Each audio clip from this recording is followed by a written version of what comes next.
আসলে আমার একটা ছোট ভাই, প্রিয় ছোট ভাই আমাকে থামতে বলছে, তাই এখানে থামলাম তার কথা অনুসারে। বাট তাদের শয়তানি প্ল্যানটা আমার মাথায় ঢুকছিল না। এই কারা আসতেছে, বাহিনী ভাগো ভাগো ভাগো। Oh my god.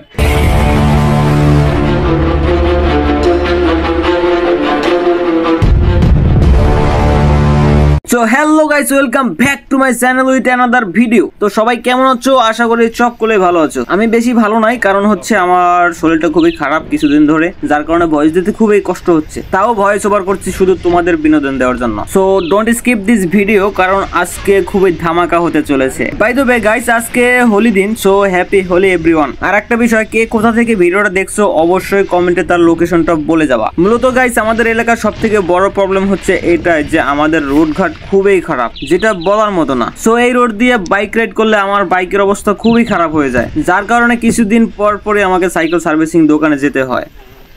लेकिन एक सेकंड, बहुत तेज हो रहा है, बहुत तेज हो रहा साल। हाँ ভালো হলো।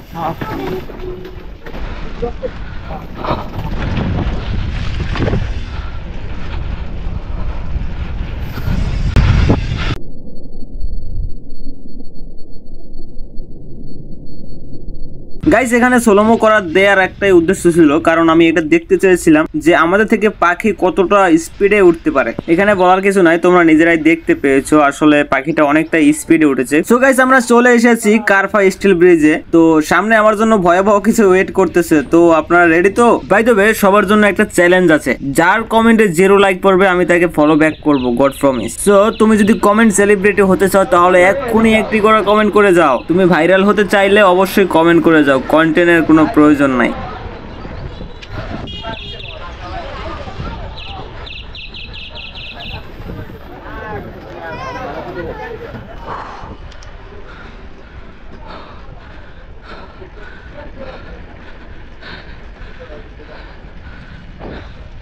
অ্যাকচুয়ালি ভয়ের বিষয় এটাই ছিল যে আজকে হোলি খেলা।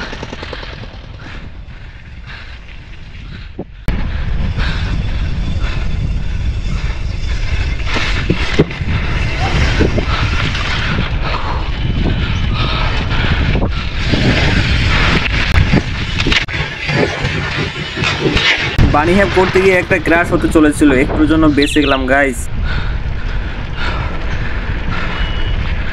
ও গাইস, সামনে বাহিনী।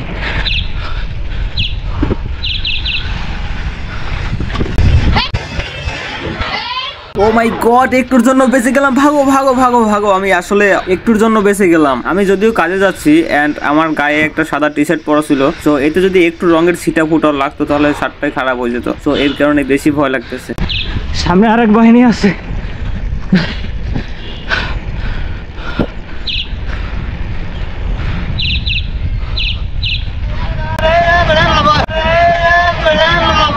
আসলে আমার একটা ছোট ভাই, প্রিয় ছোট ভাই আমাকে থামতে বলছে, তাই এখানে থামলাম তার কথা অনুসারে। বাট তাদের শয়তানি প্ল্যানটা আমার মাথায় ঢুকছিল না। এই কারা আসতেছে, বাহিনী ভাগো ভাগো ভাগো। Oh my god.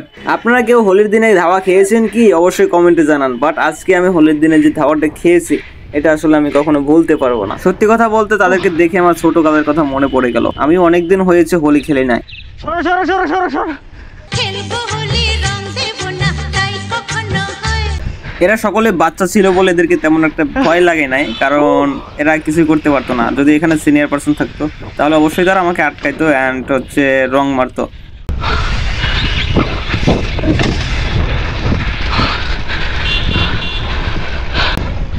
এখানে যে ফোনটা থামাই মারতেছে নাকি? ও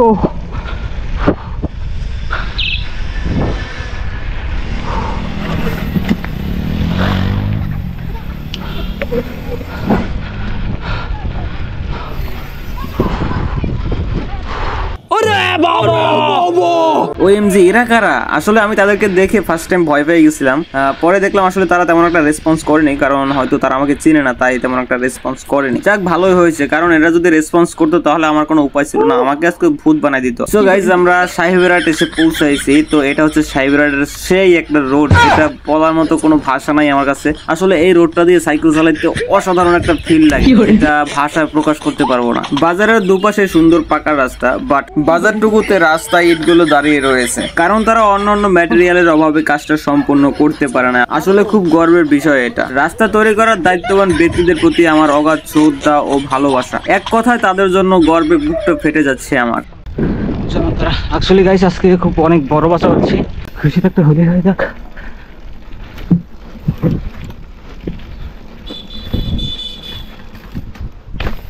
So guys, if you new to my channel, please subscribe now and turn on the bell icon to stay updated. আর যদি ভিডিওটা ফেসবুক পেজ থেকে দেখো তাহলে অবশ্যই ফলো করে দিও। আর ভিডিওটা ভালো লাগলে অবশ্যই একটি করে লাইক করে দিবা এন্ড তোমার লোকেশনটা অবশ্যই কমেন্টে বলে দিও।